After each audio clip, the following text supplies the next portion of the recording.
Wow, Rachel, we're finally here inside the castle at the Emerald City. Oh, look, there's a wizard inside, some sort of control room. I guess we're here. Let's have the courage to pull that curtain back. Oh my gosh, there's the wizard himself, the Wizard of Oz. Wisdom. It's an incredibly valuable asset. Some would say more precious than gold. It's attractive, appealing, admirable. Conversely, a lack of wisdom is the basis of immaturity, blind spots, and bad decisions. Wisdom. It can be gained over time, but it can't be rushed. But wisdom can be shared. That's precisely what we are here to do right now. Today, we are here to hack wisdom, to distill it, to understand it, and to process it. Why? To get better at life. Welcome to the main thing.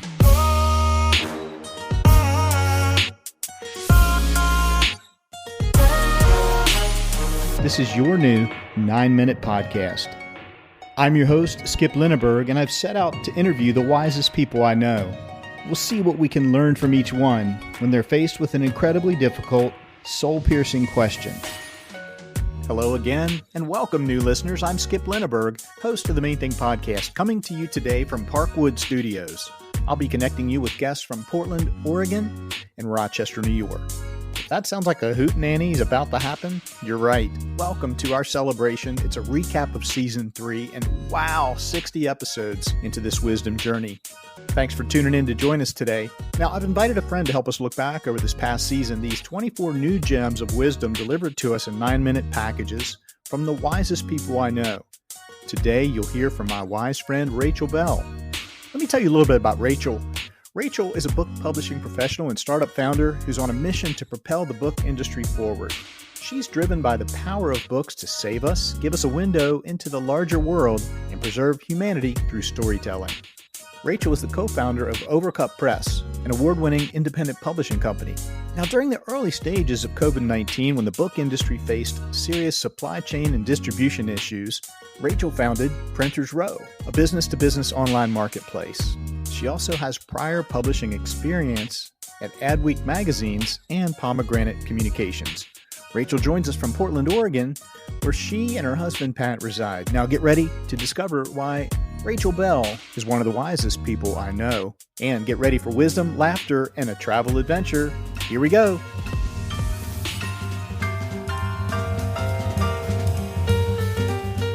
We could not be more excited to have Gerald Black returning as a show sponsor for the final stretch of this year, 2021. We really appreciate their generous support in underwriting today's episode. Our friends at Gerald Black wanted to share this warm holiday message with you. Have a very blessed and Merry Christmas from our family to yours. To learn more about Gerald Black, check them out online at geraldblack.com. That's Gerald, Jarrell, black.com.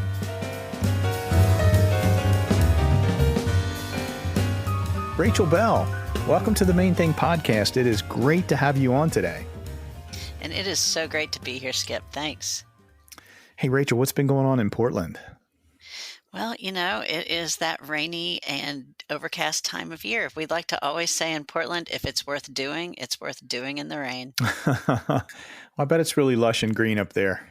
Indeed it is. Kind of emerald. Yeah. So how's your year been lately? I haven't talked in a while. Yeah, it's sort of been a long, winding road. At times, it's seemed to be lined with yellow bricks, but at other times, it's been a little scary, like there's a lady on a bicycle up in the sky. There were points in the year where I was afraid, maybe sad and disappointed, mad at people, mad at yourself. Yeah, times when I felt like I really don't know what's up, what's down, how things even work anymore. Yeah, I've said more than once this year that normal is, well, just plain gone. It sounds like we really could have used some more courage, some more brain power, and, well, some more heart. Wait. This is all beginning to sound like a familiar story. Heart, courage, brains. It sounds an awful lot like The Wizard of Oz. It does. Oh my gosh. Rachel, how many times have you watched that film? More times than I could even count. Oh, I know.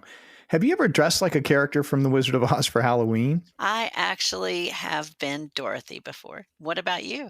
100% I have. Yeah, Tin Man more than once back in the day. You get the old silver funnel strainer thing from the kitchen, the silver hefty trash bag bodysuit, and some questionable silver face paint. This podcast moment brought to you by Biore Pore Cleaning Strips.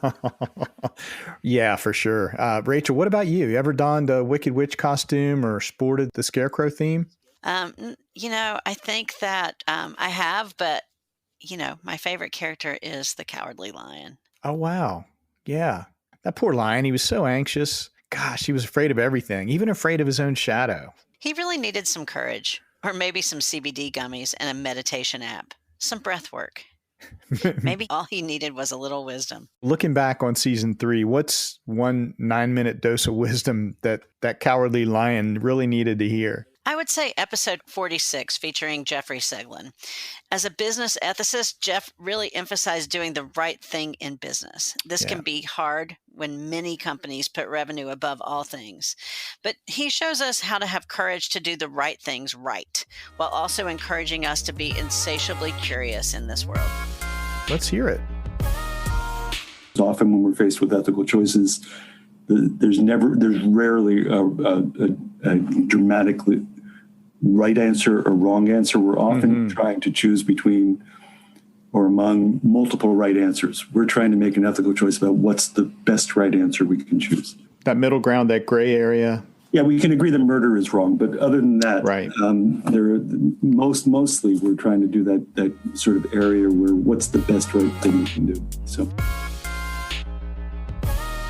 Wow, Rachel, great pick. On this topic of courage and resilience, I have two. I couldn't pick just one. There were two wisdom episodes that just exemplified courage this year. The first one was episode 44 with Crystal Good, who had to learn courage to stand up for herself as she was a victim in her younger life and had to reckon with and try to resolve all that. So that's one. And my second one, different but just as powerful, was author R.L. Shawver, who had to have the courage to fight for his infant son who had to undergo 6 heart surgeries in the first 18 months of his life. Let's take a listen to 2 short clips from both of those. It is my go-to in that dark place, right? Okay. It is my go-to in that doubt place, right? And it comes from scripture. Mark 5:41, okay? And I just paraphrase it. It says, "Get up, girl," right? It's a scripture where Jesus takes the hand of a girl and he says, "Talitha Koman, get up, girl, I say get up," right? And that scripture is the one that I think to myself, right? When I'm in that dark place, right? And Jesus himself, right? Yes. Looks at me and says, "Get up, Crystal." Am I going to look at Jesus and say, "I don't think I can, Jesus," right? No. And I laugh every time because if Jesus says, "Come on, get up," then you know you can get up. And so sometimes my little mantra is Talitha Koum, and sometimes it's just get up, girl. Just get up, girl. Just get up. My youngest son had 6 heart surgeries his first 18 months. When he was 2.5 months old, he ended up getting rushed to the hospital. He had turned blue, and and then we were talking to the doctor, and I was thinking everything's going to be okay. Everything's going to be okay. We're going to get through this. And then the doctor's like, "Hey, you have to have open heart surgery on your 2.5-month-old child." Oh, and to make things even better, it's not a corrective surgery. It's a temporary surgery to get him to where he's bigger.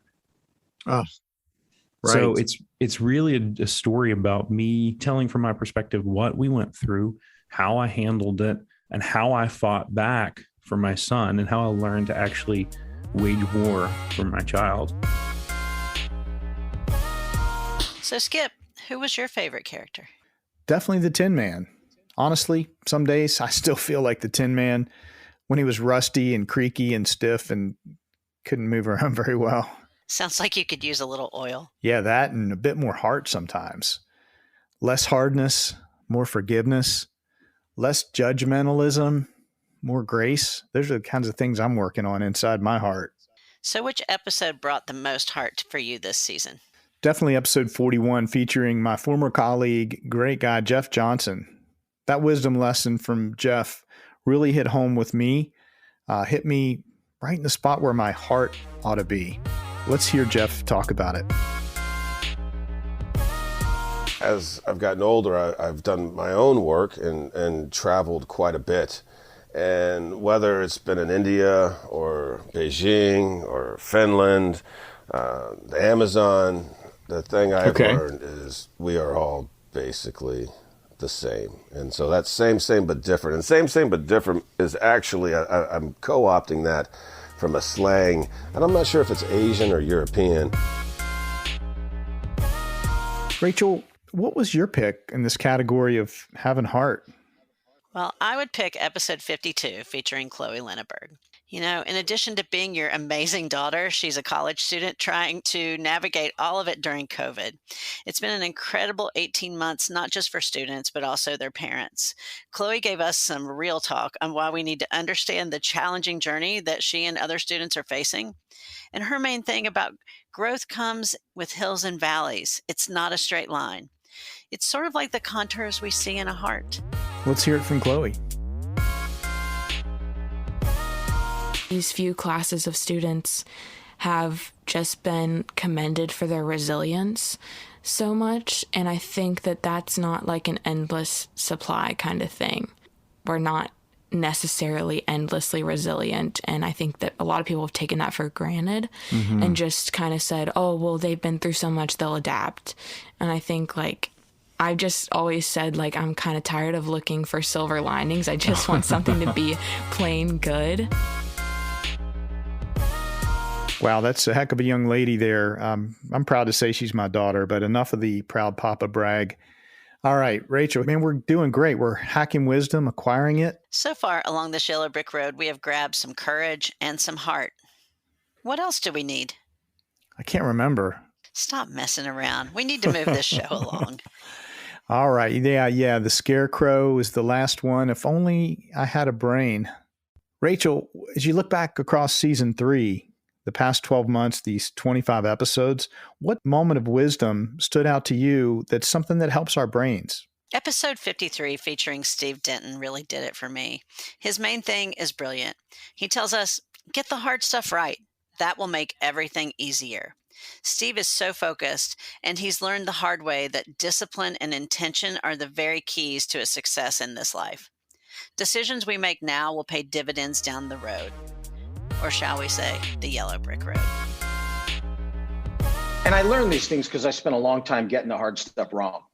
All right, mailing it in. And I'll give you an example, like relationships, right? Like probably up until the time I was in my early 20s, mid 20s, my relationships were very transactional. And I think that's because, I went to 9 different schools and I never really needed to invest in people, and it was going to change in 5 months. So relationships are hard, right? Yeah, where there's a marriage, you're raising kids, and that's the hard stuff, right? It's the good stuff, but it's the hard stuff. And you've got to get that right, which means really being intentional about the things you do and the things you don't do, being purposeful with your plan, being purposeful with how you're, it just doesn't happen. Nice. Great lesson from Steve, my former high school classmate. Oh gosh, what a great episode. Thinking about the brain, episode 59 for me, featuring Bill Spitz, really illustrated how we have to live smarter to become smarter, wiser, and more effective. In my case, maybe it's not so much lack of a brain, but failure to guard my brain against the noise. What you'll hear from Bill in this episode goes way beyond wearing a tin hat. Let's hear from Bill.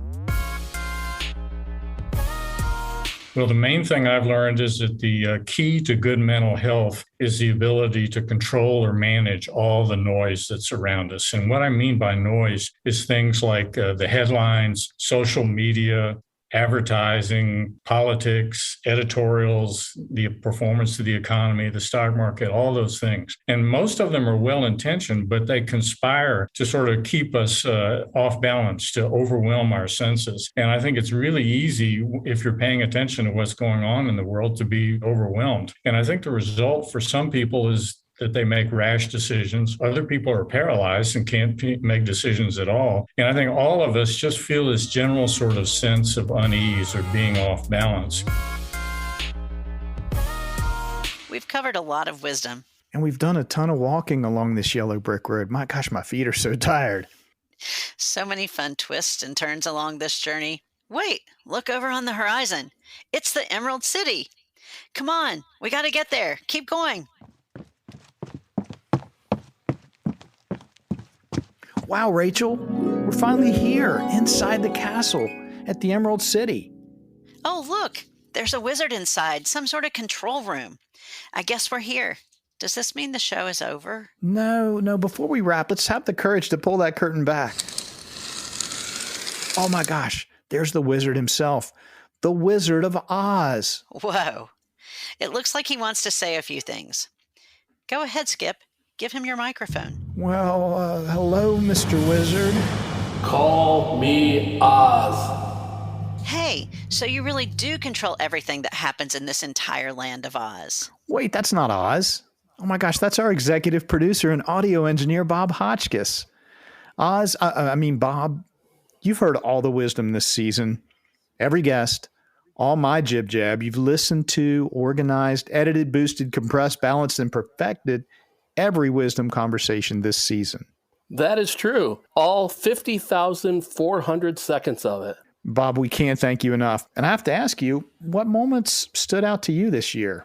You know, Skip, the one piece of wisdom that really stood out to me was Amy Schuler Goodwin's wisdom about everybody deserving a spot at the table. But you know what? She can speak to it much better than I can. So let's roll it. You know, Skip, I think the main thing I've learned so far is that everyone deserves a seat at the table. Everyone. Oh, yeah. Yeah. That doesn't always happen. We're really good at saying things like, we need to bring young people to the table. That's just words. We have to act upon it. Yes, we have to build youth councils. We have to say, getting an intern this summer is going to be time consuming. It's going to be difficult. It's going to require thoughtfulness and oversight, but it's monumental. We learned so much from bringing different people that don't look like us, people who didn't grow up like us. Hey, Skip, hold up. There's one thing that we're forgetting. Okay. We have to let listeners know how we know each other. Oh my gosh, that's hilarious. See, I told you I need a brain. All right, here goes. In addition to being one of the wisest, most creative, and smartest people I know, you, Rachel, are also my niece. Yep, that's a fact. But I still feel like we would be close friends even if we weren't family. 100%. This season has a bit of a different vibe to it. It seemed to be a little more about resilience and perseverance in season 3. I don't know about that. Skip, do you agree? How would you characterize this season? Rachel, I totally agree.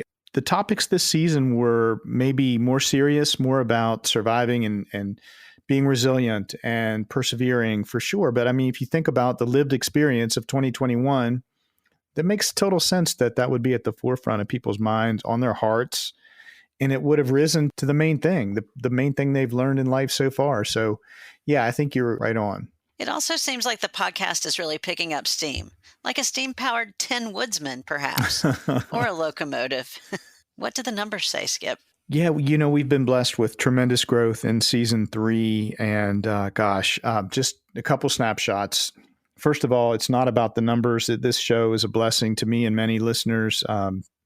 We're building a community here of people that are all focused together, arm in arm, aligned toward getting better at life. And that's a great thing. But, you know, if you want to look at a couple metrics, Rachel, you want to see a couple numbers? Of course we do. Okay. Let's pull back that curtain. Right. All right. So growth in terms of downloads or listens, 37% growth year over year. Just tremendous. Strong growth in subscribers, both on Apple and Spotify. And, drum roll please, the Main Thing podcast will surpass 10,000 downloads with this episode right as we approach the end of 2021. So that's a big landmark. Wow, what a great milestone to wrap up this year. I am so excited for you and to see what the next season is going to bring us. Well, sure. Before I get to that, though, I just want to thank you because you are a strategic advisor to the show. And I've already thanked Bob, but it's worth mentioning again.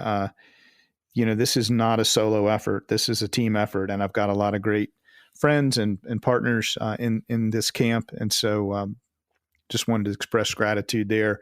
And this is all thanks to our wonderful listeners. Yes, you listening right now, thank you. Because if you don't listen, what's the point of doing this?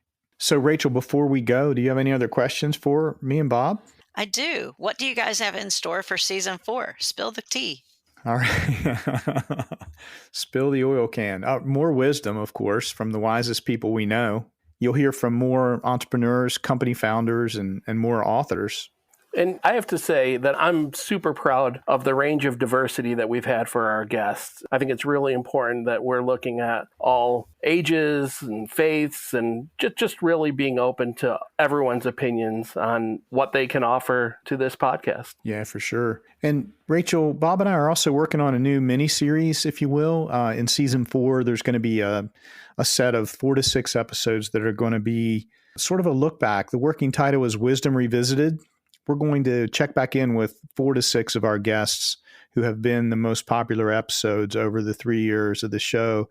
We'll revisit how their wisdom lesson has evolved, or perhaps they'll have a new main thing to drop on us. Well, let's not get ahead of ourselves, Skip. We did say this was a 9-minute podcast, which once again, we've crushed. So maybe it's about time we thank our guest, Rachel, and wrap it up. Yeah, you're right.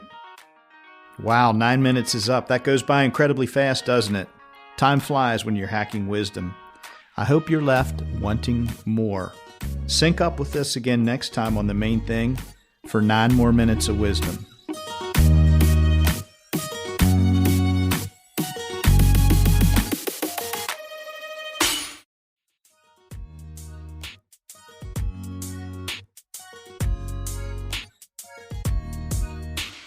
Let's be honest, it's not easy to ask for help or talk about money. Hey, it's Skip here, and many listeners like you continue to ask me, what do you need to continue to develop and build this show? Well, for context, it takes our team about 15 hours of work to produce each one of these packages of wisdom that we deliver to you in podcast form. Really, what we need as we enter season 3 of this show is funding to cover our costs. So in response, I formed a site on the Patreon platform where you can elect to become a supporting patron of the Main Thing podcast. Now, there are 3 levels you might consider, ranging from $6 to $27 per month. It's all safe and secure, and you can explore the options at patreon.com/themainthingpodcast. Now, how will we use the funding? Funds provided by you and other patrons will be used to defray the costs of production, promotion, and our recurring technology expenses each month. In short, you will be helping to keep this pipeline of wisdom flowing. Thanks.